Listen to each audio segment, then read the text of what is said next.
assalaamu calaykum. maxaa kaa hortaagan inaad horumar samayso? run ahaantii waxay dad badan isbeddel u samayn waayeen. waxaa jira waxyaabo dib u celinaya oo mar kasta ka hortaagan inay horumar gaadhaan. halkan waxaan kugu sheegi doonaa 10 waxyaabood oo u baahan inaad iska ilaaliso. jooji inaad naftaada khiyaali u sheegto kuna maaweeliso. nolosheenu waxay horumar gaadhaa markaan fursadaha ka faa'iidaysano nafteenna aan daacad u noqono. Number 2, jooji inaad waqti ku lumiso asxaab xunxun. noloshu way gaaban tahay inaad waqti ku lumiso dad farxadda kaa qaada. kala garo saaxiibada. saaxiibka xumi dib ayuu ku dhigaa. 3, jooji inaad ka cararto dhibaatada. wajah dhibaatada ilaa aad xalkeeda gaadho. run ahaantii maaha wax sahlan. mana jirta adduunka wax dhib yar. nolosha ayaa sidaas ah. waxaa la rabaa inaad ka gudubto. Number 4, jooji inaad ceebaha dadka kale raadiso. kadibna aad samayso cambaarayn iyo cay cillad sheegid joogto ah. run ahaantii tani waxay kaa hor istaagaysaa horumar inaad samayso.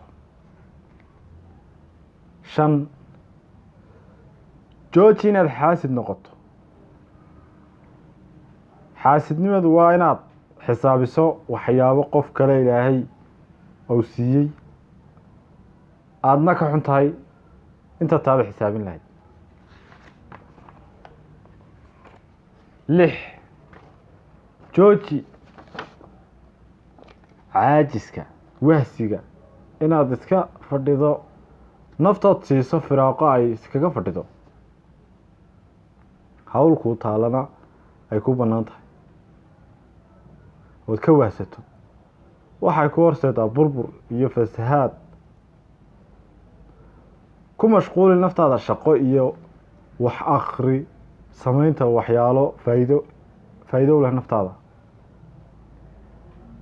Number 7, jooji cabsida. inaad qalad samaysay waxaad samaysay inaad qalado waxay 10 jeer ka fiican tahay inaad waxba aanad samayn. guul kasta waxay leedahay fashilo badan. fashil kastana guul ayaa lagu gaadhaa runtii. 8, jooji inaad farxad iibsato ama aad dadka kale ka raadiso.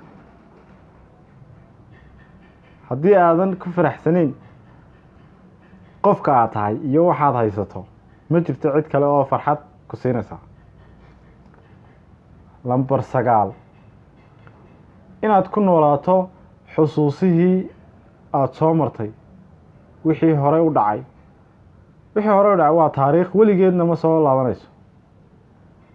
walwalka iyo xusuustooda waxay kaa qaadayaan farxadda maanta aad haysato. Number 10,